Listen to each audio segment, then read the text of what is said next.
Hey, Star Child. Thanks for joining me for your authentic life reading. Let's do a little bit of shadow work.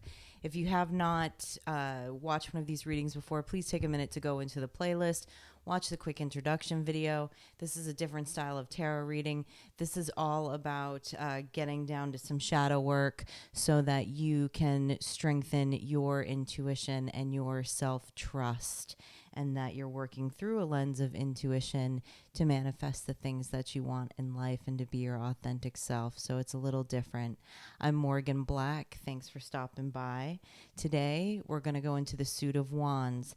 The wands are all about creativity, passion, rediscovering of the inner child, new beginnings. The wands are fun. The wands are my favorite suit, actually. I did a pre-shuffle oracle card to put us in a direction. The card that came out was Witch, which is beneath the veil of night, my thoughts conjure light. Shining through the darkness, I am magic burning bright. You are magic, star child. And the wand suits is all about your magic and creativity. And the first card that we're going to start working off of is the Fool, exploration. What is it that you need to explore to further dive into your deepest passion? And our deepest passion is always tied to our purpose. What is it you're stopping yourself from exploring right now?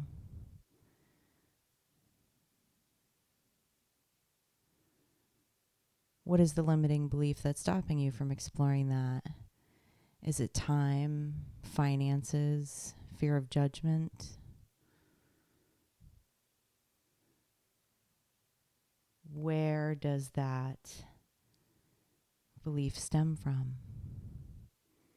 Can you pinpoint it to a time in your life?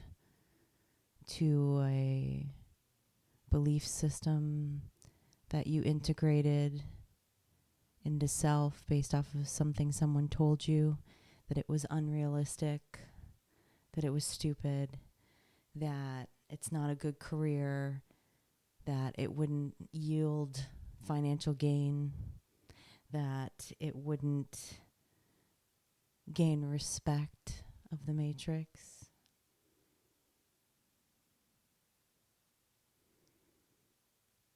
Can you feel where that belief sits in your body? When you think about it, that belief that's holding you back, where do you feel it? Do you resonate with the belief? If not, let it go so you can integrate that piece of your shadow back into the light. With the Fool, we have the next card is Repose, the Four of Swords. The general reading I did today was about Four of Swords energy. Four of Swords energy is the ability to be still, to be silent, to go within, to reflect. That is critical, absolutely critical tool in us to start to, one, trust ourselves, build that relationship with higher self, have self-love, and listen to our intuition. It's in the silence where we grow our intuition, where it becomes strong, where we trust it more than any advice, book, opinion.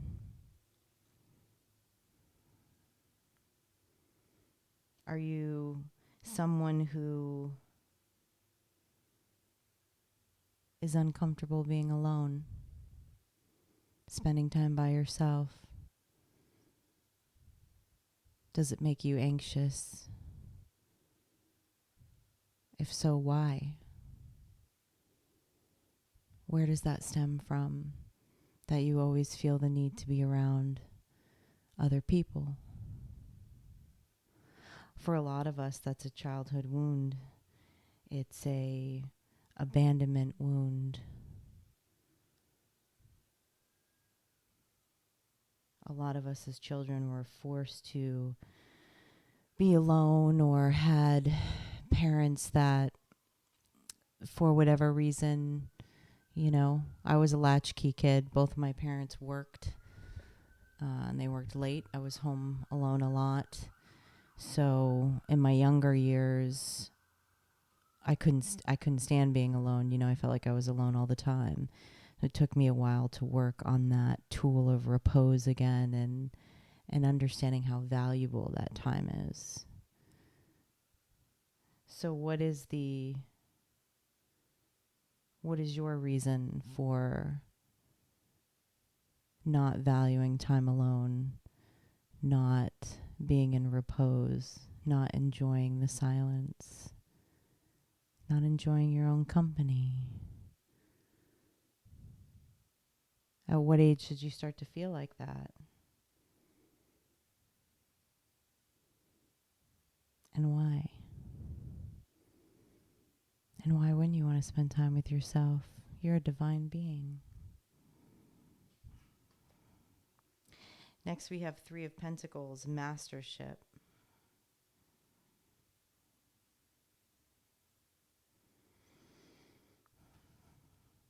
When it comes to your passion, your creativity, your new beginnings, do you believe you lack certain resources? Do you believe that maybe you're not educated enough? You're not creative enough? You're not resourceful enough to do whatever that is, that deepest desire that makes your heart flutter? Wherever you feel there's lack in that area, what is that belief? If you believe you lack the education, who told you that? What system told you that? And who's to say you can't go after those resources?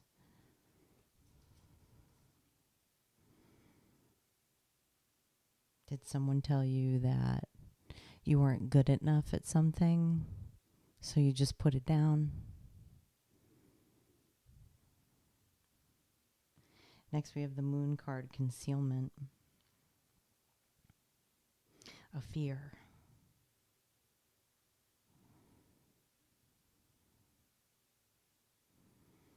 What is your deepest fear that you're concealing, that is holding you back from living your best life? It's a big question. Is it failure? For a lot of us, it's failure. A lot of us have fear of failure. A lot of us avoid risk. We'd rather not do it than potentially fail. But who defined failure for you? What is failure? Is it even real?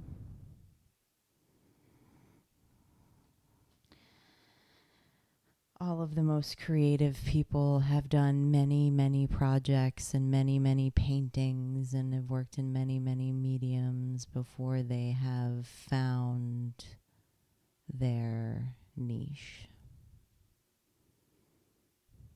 It's funny, as an artist, I've spent a few decades in the tattoo industry, and I paint and I'm just a creative human, and I do lots of different creative endeavors, and people always go, man, I've just never been creative like that. They always say, I can't draw. I'm not a creative person. I can't draw. Who says you have to know how to draw to be creative? Like that's such an educational system belief from art class, that you went to in anywhere from elementary through high school. There was a box that was checked that art and creativity is not your endeavor because you can't draw. There's a million creative passion endeavors that have nothing to do with putting pen to paper, or pencil to paper, whatever you want to call it. So what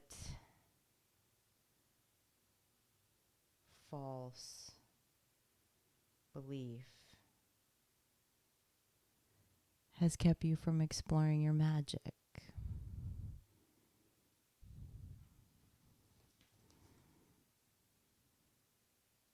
Next, we have the Hanged One. Perception. What is your perception about your passion? What is your true perception about your passion? Is that what is integrated? Or is the perception about your true passion someone else's belief? Something someone else told you along the way, that it wouldn't be a good financial endeavor, that it would be a horrible career, that you would never make it. You would never make a business out of it. It's a huge risk. Or you could never live that lifestyle. It's unconventional. You could never be you. You could never be your authentic self. That's what doing shadow work is about, and integrating these things and looking at why we believe what we believe, why we make the judgments that we make, and letting those things go and integrating the part that hurts from that false system that was implanted in us somewhere along the lines in the matrix. What is your perception on your deepest passion, your ultimate life of freedom? And is it really your perception? And at what age was that seed implanted in you? Where do you feel it in your body? For me, I always feel it in the heart chakra and the solar plex. Because intuition, as I always say, is a combination of the head and the heart communicating with the soul, and then which the soul communicates with the divine. And I guarantee you that your higher self and the divine are all for your passion and are all for you living your most authentic life. So at what age was that seed planted that made your idea feel wrong, feel way too wild?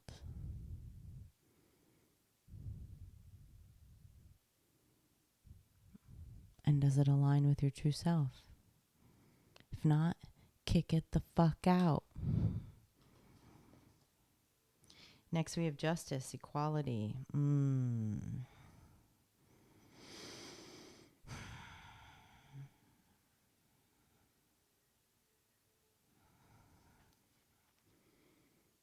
The sense I get around this card coming up is that martyrism and self-sacrificing energy. Well, it wouldn't be fair to X, Y, and Z if I cut them off because they don't align with my highest good, or it wouldn't be fair to X, Y, and Z if I followed my true path because it might embarrass them, or it's not in agreement with their belief system. That one comes up a lot for, star childs my age, because I was raised by baby boomers, Baby boomers care very much about appearances. They care very much about what the Joneses are doing and whether you fit that role or not. So who do you feel it would be unfair to if you just lived your most authentic life? And is that really unfair to you? That's what it comes down to. And does that really align with your true intuitive belief system?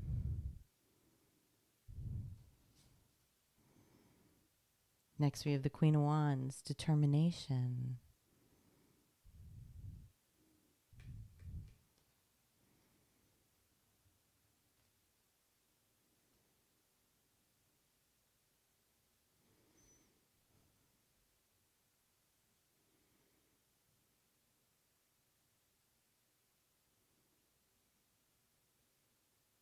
If all barriers were removed, we would have total determination to be our authentic selves and live our best lives.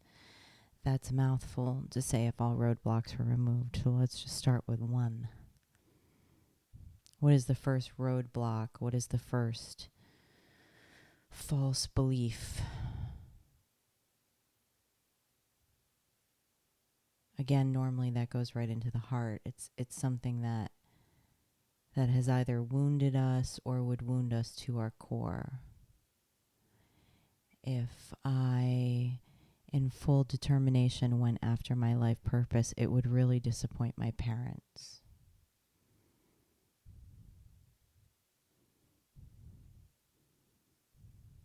Why would it disappoint your parents? What is their belief that would make that disappointing? And why does that matter so much to you?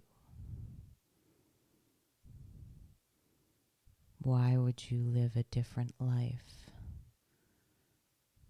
Why would you not do what your heart is telling you to do? Even if it's your parents. For some reason, I have my spidey senses is feeling a little sad asking that question.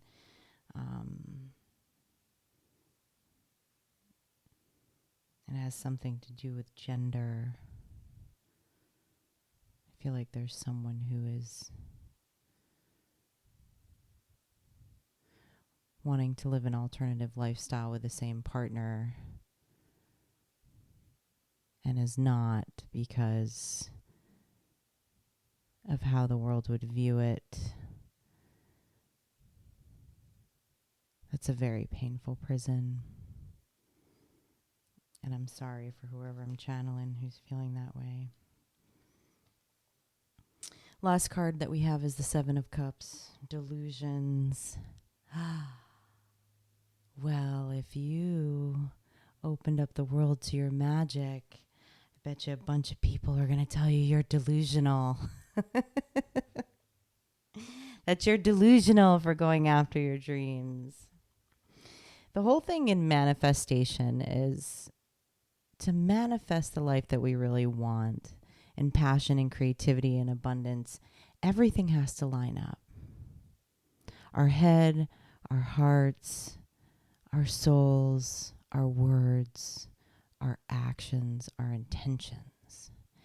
And so when we talk about these things, when we talk about integrating the shadow, when we talk about really looking at those beliefs that we have and where do they come from and were they implanted in us and do they really match our value system and all of those things, is because when they don't, when we don't do the shadow work, when we're reacting to life out of a lens of trauma, out of a lens of someone else's belief systems, all of those things won't align.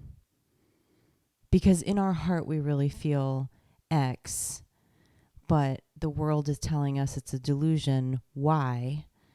So our words and our actions might be Y, but our soul and our heart are telling us X. So we'll never live our happiest and best life. We'll never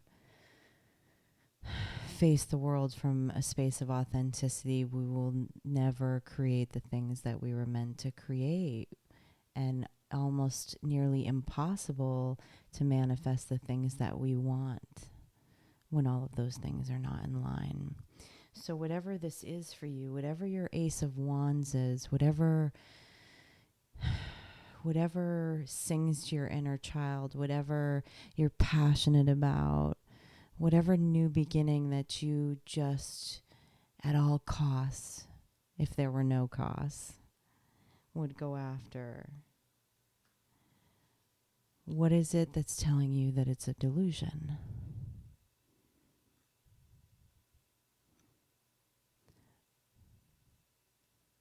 This is a lot of layers,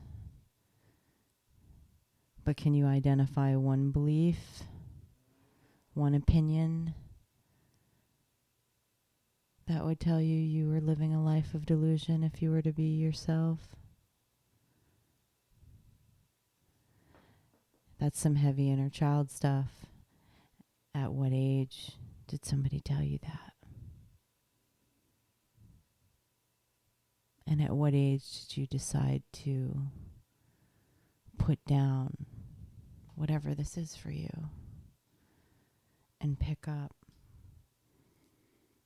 someone else's delusion? Can you identify that?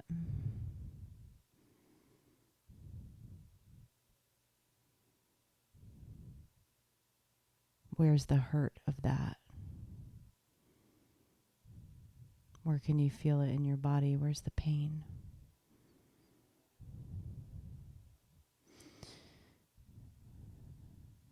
Whatever age you were,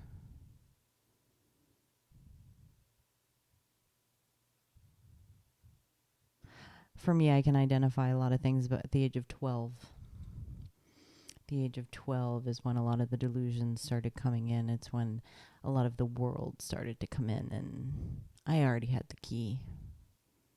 And then it took me decades to open the right door.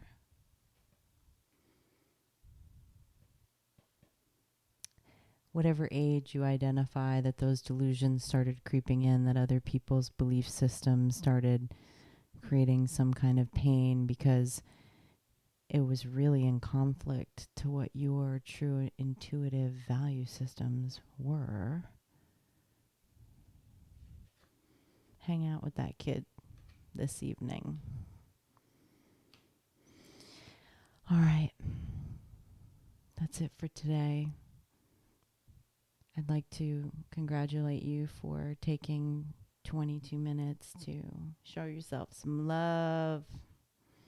Do the uncomfortable work to escape the matrix. I'm Morgan Black. Please hit like or subscribe. Please comment on these readings. Let me know how I can help. All right.